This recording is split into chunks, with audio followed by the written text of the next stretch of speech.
Hey guys, what's up? If it's your bucket list dream to camp out in the Namib Desert and climb those iconic red dunes of Sossusvlei, stick around because in this video I'm going to walk you through all the real logistics you need to know to make that trip happen smoothly. This isn't just the Instagram version of Namibia. It's a practical guide. Visas, driving, fuel stops, campsite bookings, and everything in between. By the end of this video, you'll have an idea of what to expect on the preps for an easy camping trip in Namibia, particularly Sesriem if you plan to visit Sossusvlei.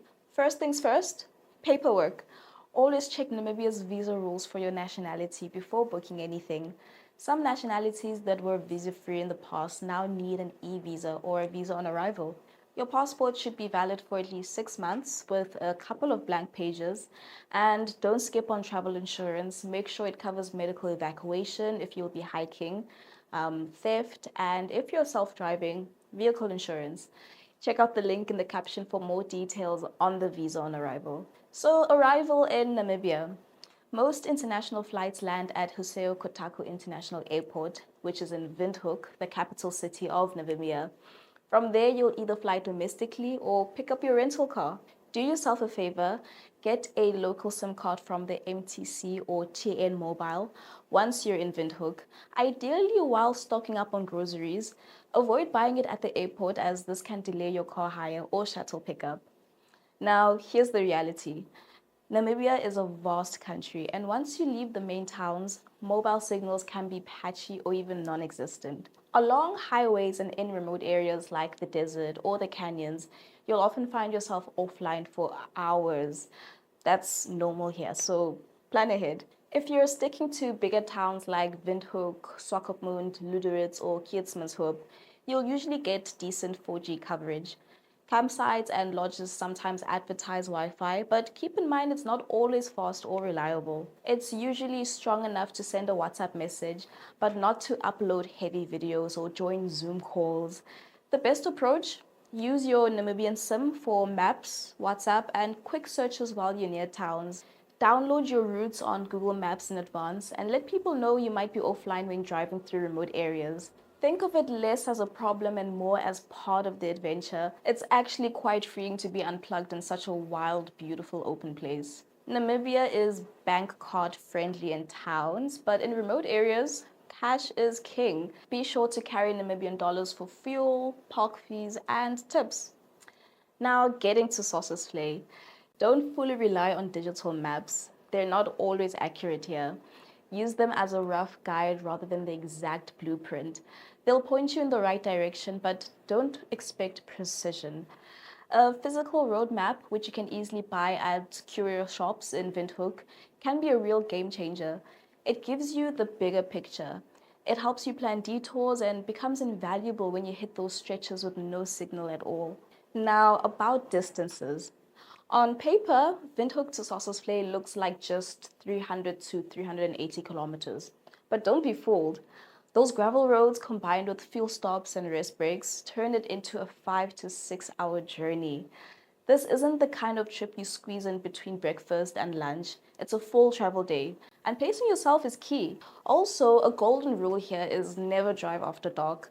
Namibia's wildlife has no respect for road rules. You could round a corner and find a kudu or oryx right in front of your headlights. Add in the risk of flat tires on gravel roads, and you don't want to be stranded in the middle of nowhere at night. And when I say dark, I mean pitch black.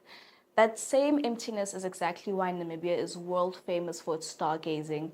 There's zero light pollution, crystal clear skies, and more stars than you'd ever seen in your life. But that beauty belongs in the night sky, not the road. Here's the reality check. A 4x4 isn't just for show. Yes, you can get away with a high clearance 2x4 if you're careful, but you'll be limited. The last sandy straight into the actual Sossusvlei dunes requires either a proper 4x4 or taking the park shuttle service from the 2x4 car park. When hiring, be sure to read the insurance policy carefully. Gravel roads here are notorious for tire and windscreen damage. Get that extra cover, it's worth every cent. And before you drive off, make sure your rental has a full spare tire, a jack, and an emergency kit. The 4x4 rentals in Namibia that we book for clients come fully equipped for camping. We're talking rooftop tent, fridge, gas stove, chairs, tables, even light bedding. It's all packed in so you're not scrambling to buy or borrow heavy gear on arrival. But don't assume it's all perfect. Always check that everything is there and in working order before you leave Windhoek. Because once you're out in the desert, replacements aren't easy to come by in the remote areas. Getting into campsites and park access. The campsites in and around Sesriem book up months in advance, especially between May and October, which is peak season. If you want those famous sunrise dune views, you'll want to stay inside the park at the Sesriem NWR camp or Sesriem Oshana camp, which gives you early access before the gates open, or just close enough outside the park gates by Sossus Oasis Camp or Little Sossus Campsite. Park entrance fees are payable at the gate, so carry some cash, and don't forget the rules are strict, so stick to the roads, respect the environment, and follow ranger instructions. Fuel, food, and supplies. Um, Fuel planning in Namibia is no joke. Stations become sparse once you leave major towns, so make sure you fill up before hitting the road. When departing from Windhoek via the B1, Rehoboth is your only significant fuel stop along this route, which is about 250 kilometers from your starting point.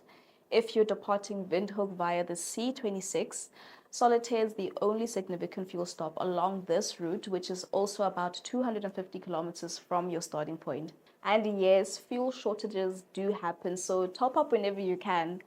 Food-wise, give yourself enough time to stock up in Windhoek before departing for Sesriem. Camps have small shops, but they're very limited. Water is the big one. Pack at least 4 to 5 liters per person per day. Guys, it's the desert. Don't underestimate how much you'll need. We always book our clients in or near Windhoek for the first night of the itinerary. It gives you time to adjust to jet lag, acclimatize, and properly check your rental vehicle, especially if it comes with camping gear.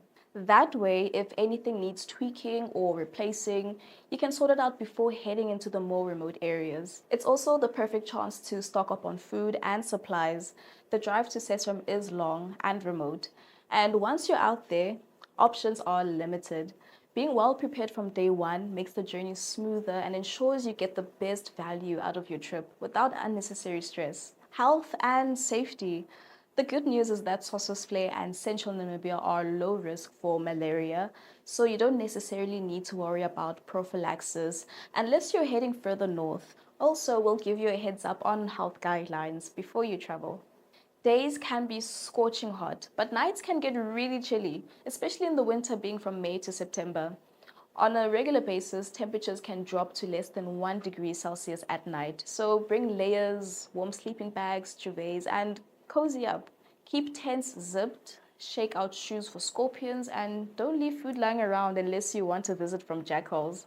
So to give you an idea, this would be a simple plan on the logistics to experiencing Sossusvlei. On your first day, you'll arrive in Windhoek, collect your rental vehicle, and spend the night in the city. That stop is quite important. It gives you time to rest after your flight, sort out any delays with flights and luggage, check that your camping gear is all in order with your rental vehicle, and stock up on food, water, and supplies. Driving straight to the desert on arrival just isn't practical or safe. The next day, you'll head south towards Sesriem, which is the gateway to Sossusvlei. The drive takes around 5 to 6 hours on gravel roads, so you want to start early.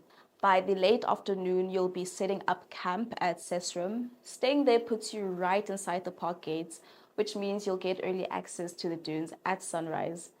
Day 3 is all about exploring. Sunrise at Dune 45, the haunting trees of Deadvlei, Sossusvlei itself, and if you're feeling adventurous, a climb up Big Daddy Dune. You can also visit Sesriem Canyon on the late afternoon before heading back to camp.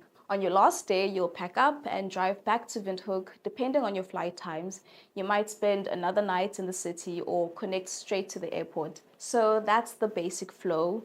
1 night in Windhoek, 2 nights in Sesriem, and then back again. Simple, but it covers all the highlights and gives you enough time to enjoy the experience without rushing. And of course, when we plan this for clients, we make sure all those little details, the vehicle, the gear, the accommodation, are properly handled, so the trip runs smoothly from start to finish. Before you even zip up your bags, make sure you've got passport, visa documents, driver's license and insurance, breathable clothes for the day and warm jackets for the night, a strong tent, sleeping bag, torch, stove and cooking utensils, and plenty of water.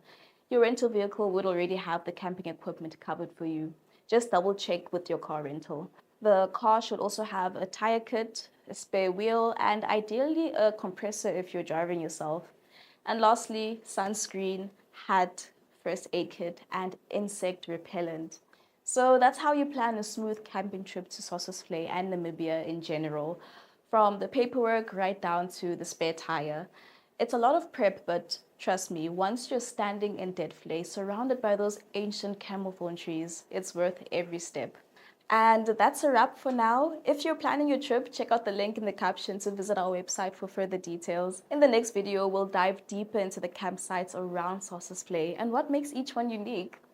Thanks for watching. I'll see you in the next one, and happy traveling.